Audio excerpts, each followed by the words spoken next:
पिछली श्रृंखला में हमने देखा या समझा कि समय किसी के लिए नहीं रुकता है। जिस तरह से धीरे धीरे करके नया वर्ष आ गया या वो अंग्रेजों का नया वर्ष आ गया, तो उस तरह से धीरे धीरे करके हमारा भी नूतन वर्ष यानी कि होली आ गई। हमारा नूतन वर्ष होली है, तो धीरे धीरे करके अब होली आ गई। लेकिन कभी अकेला है और उसकी कुछ उम्र भी हो चली है, तो इसलिए उसको लगता है कि यह होली जो है वो बच्चों का खेल है। हमने तो अपने समय में बहुत होली खेली, लेकिन अब यह होली भी हमारे लिए महत्वहीन हो गया है, क्योंकि आज हम अकेले हैं, आज हम दुखी हैं। तो इसलिए अब यह होली पूरी दुनिया तो होली मनाएगी, रंगों को रंग अबीर लेकर के सड़कों पे निकलेगी, लेकिन मेरा तो कोई है ही नहीं।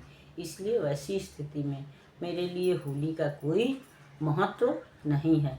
अब यह होली जो है वह बच्चों का खेल रह गया है। हमने तो बहुत होली खेल ली।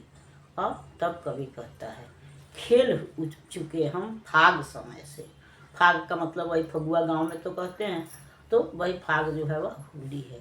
खेल चुके हम फाग समय से, फैला कर निस्सीम भुजाएं, अंक भरी हमने विपदाएं।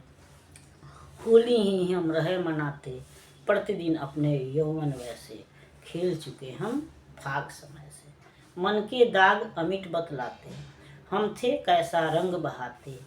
मलते थे रोली मस्तक पर, छार उठाकर दग्ध हृदय से। खेल चुके हम फाग समय से, रंग छुड़ाना चंग बजाना, रोली मलना होली गाना। आज हमें यह सब लगते हैं केवल बच्चों के अभिनय से। खेल चुके हम फाग समय से।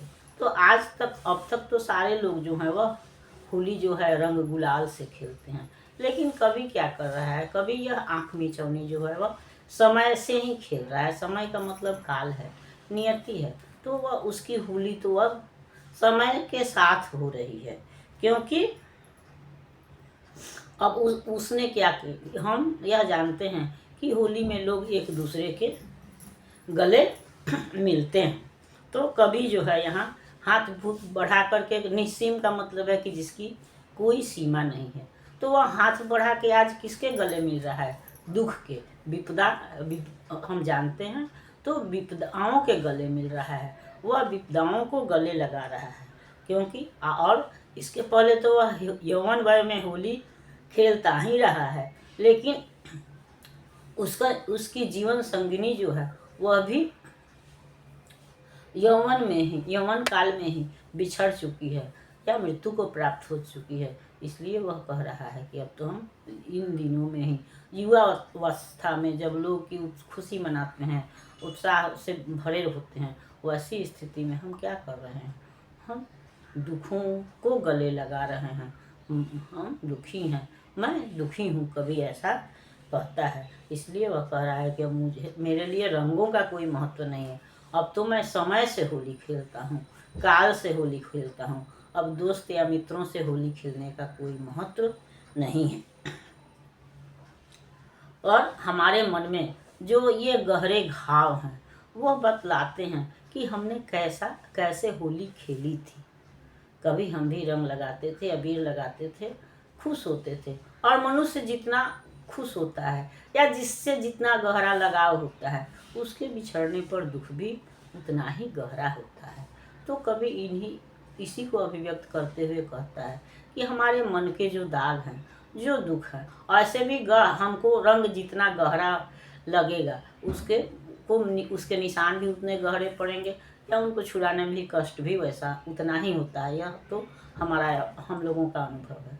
तो उसी तरह से कवि भी कह रहा है कि हमारे मन के जो दाग हैं वो हमको बता रहे हैं कि हमारा प्रेम कितना गहरा था या हमने कितनी गहरी होली खेली थी।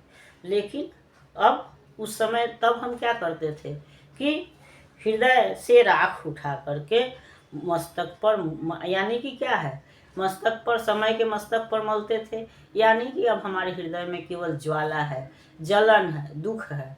तो जब कोई भी चीज़ जलता है, क्षार का मतलब राख है, कोई चीज़ जब जलता है तो राख ही बनता है। तो हमने तो समय से होली खेली है और तब अपने हृदय के दग्ध, जो जलते हुए, दग्ध का मतलब जला हुआ है, जो राख है या गर्म राख है, उसको हमने समय के मस्तक पर मला है या समय ने मेरे मस्तक पर मला है। इस तरह से अब हमको मनुष्यों से, साथियों से, मित्रों से होली खेलने की न आवश्यकता है, न कोई मेरे पास मित्र या दोस्त या साथी हैं ही। अब तो मैं समय से ही होली खेलता हूँ या खेल चुका हूँ। रंग छुड़ाना, चंग बजाना, रूली मलना, होली गाना, आज हमें यह सब लगते हैं केवल बच्चों के अभिनय से।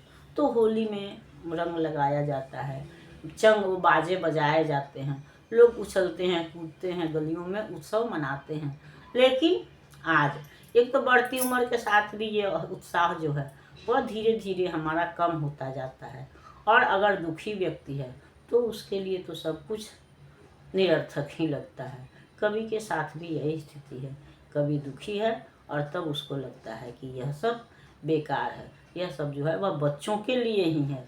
जिस तरह से बच्चे खेलते हैं तो वह उसी तरह से यह और खेलते हैं, फिर उसको मिटा देते हैं, फिर खुश होकर के अपने घर चले जाते हैं। उन पर किसी भी चीज़ का अस्थायी प्रभाव नहीं पड़ता है। तो अभी कवि की स्थिति भी यही है कि समाज में होने वाली घटनाओं का, उत्सवों का उसके जीवन में कोई महत्व नहीं रह गया है, क्योंकि उसका हृदय जो है वह दुखों से भरा हुआ है। और अपने इन्हीं दुखों को वह वाणी प्रदान करके हमारे दुखों में भी शामिल हो जाता है या हमारे दुखों को भी अभिव्यक्ति प्रदान करता है। अगली श्रृंखला में हम अगले गीत पर विचार करेंगे। तब तक यह श्रृंखला आपको पसंद आती है तो इसको लाइक कीजिए, सब्सक्राइब कीजिए। मिलते हैं अगली श्रृंखला में, तब तक के लिए धन्यवाद।